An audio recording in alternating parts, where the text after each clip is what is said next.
Ensuite, durant 8 mois, les transports se feront exclusivement par avion ou par bateau.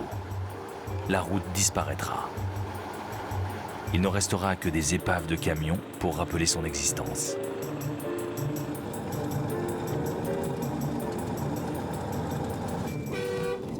Croisant un collègue qui circule en sens inverse, Yuri s'informe de l'état de la piste. Il paraît que la route de Nadim est mauvaise. Notre Smirnov passera? Ouais, sûrement. Sinon, vous le tirerez avec un câble. De ce côté, tout est en train de fondre. Et là-bas, ça allait? Ouais. La route que j'ai prise est comme du savon. Ça s'est réchauffé. J'attache la remorque et j'y vais. Bon.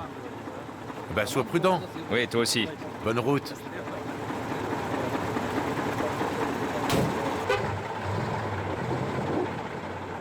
Dans le nord de la Sibérie, les sols sont gelés en permanence sur des centaines de mètres de profondeur. En surface, la route d'hiver traverse aussi de vastes étendues marécageuses. Une partie de cette zone commence à dégeler à partir de moins 15 degrés. À cette époque de l'année, en certains endroits, même des chauffeurs expérimentés comme Yuri ont du mal à juger si la route est encore praticable.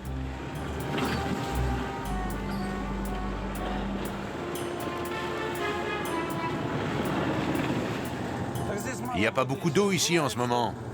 Parfois, on en a jusque dans la cabine. On roule les pieds dans l'eau.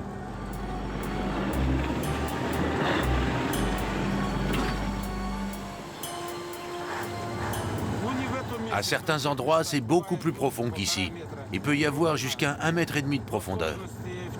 Le problème, c'est qu'on ne sait pas ce qu'il y a en dessous. Au printemps, l'eau remonte et la glace n'est plus aussi dure. Elle se brise facilement. On peut tomber dans un trou à tout moment.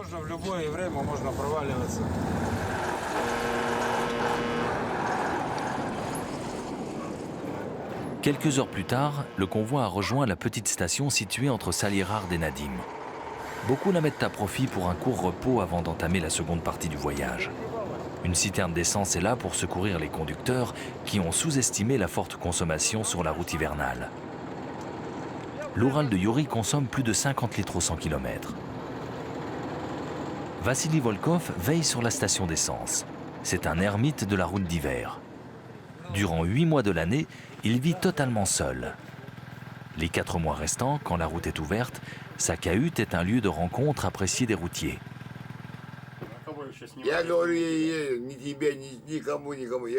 L'un des chauffeurs raconte son accident, survenu juste avant la station.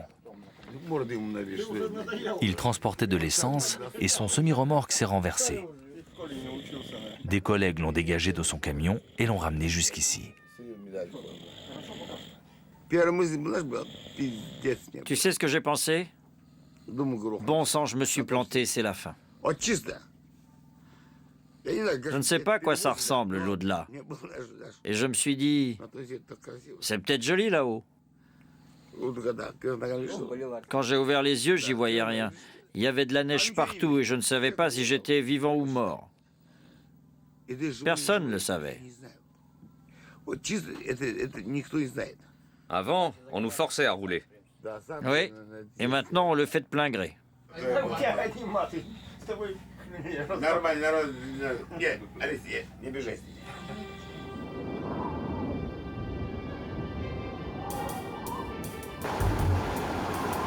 Les températures grimpent à moins 5 degrés.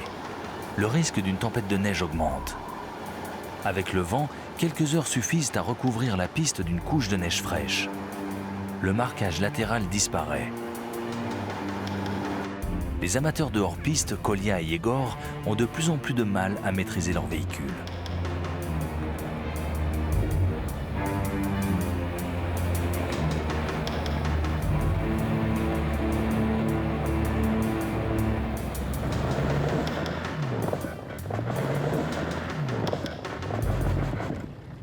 Le train avant du véhicule de Kolia est profondément enfoncé dans la neige. Sa seule force motrice ne suffit pas à le dégager et Yegor doit venir l'aider. Quand le vent est fort, il balaie la neige partout. Impossible de s'en protéger. Il va y avoir de nombreux incidents sur la piste. On va devoir se secourir les uns les autres.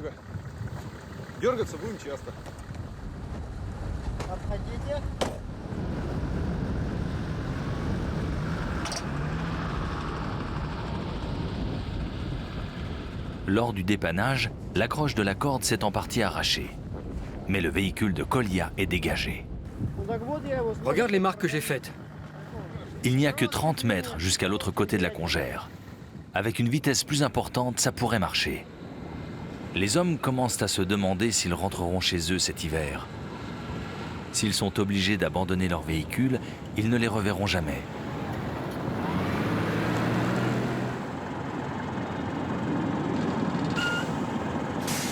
Pour les chauffeurs du convoi aussi, il est difficile de garder les idées claires dans de telles conditions.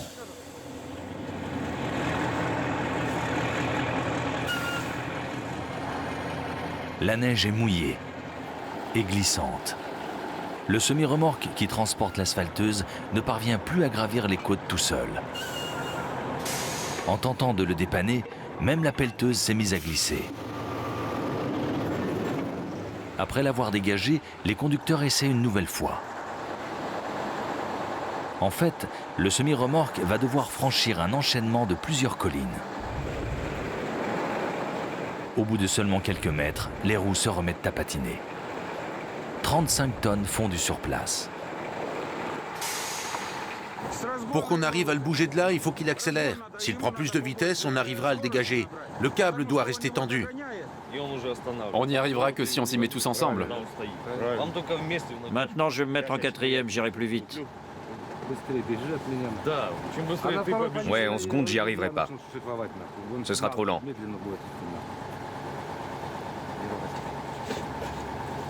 Le semi-remorque est chargé de centaines de kilos de gravier. Un matériel de survie pour les chauffeurs de la route d'hiver. Saut après saut, il façonne un tracé dans la neige pour qu'à la prochaine tentative, les pneus adhèrent.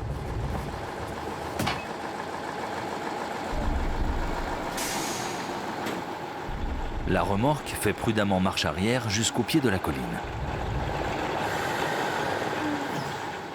Puis, les deux chauffeurs mettent plein gaz.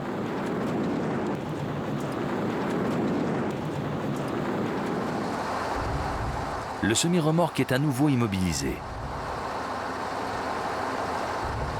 Mais soudain, les pneus adhèrent à la neige.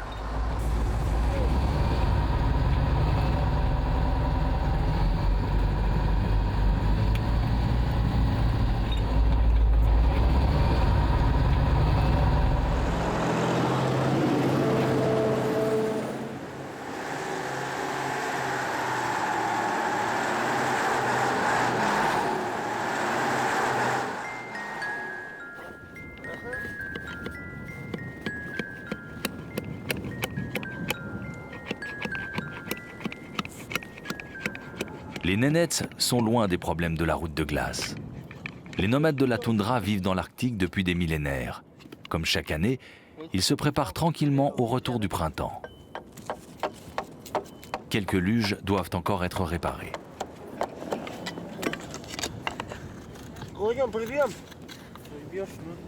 Toutes les 2 semaines, Georgi et Ivan abattent un renne. Chacun met alors la main à la pâte.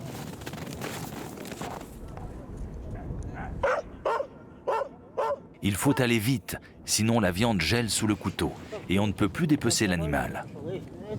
La viande, le sang et la graisse de renne sont des produits de première nécessité et une source de revenus vitale.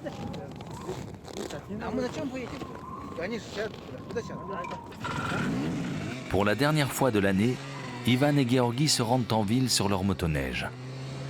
Là-bas, ils vont vendre de la viande de renne et du poisson congelé. Avec l'argent qu'ils en tireront, ils achèteront des provisions pour les prochains mois. Encore un qui s'est planté.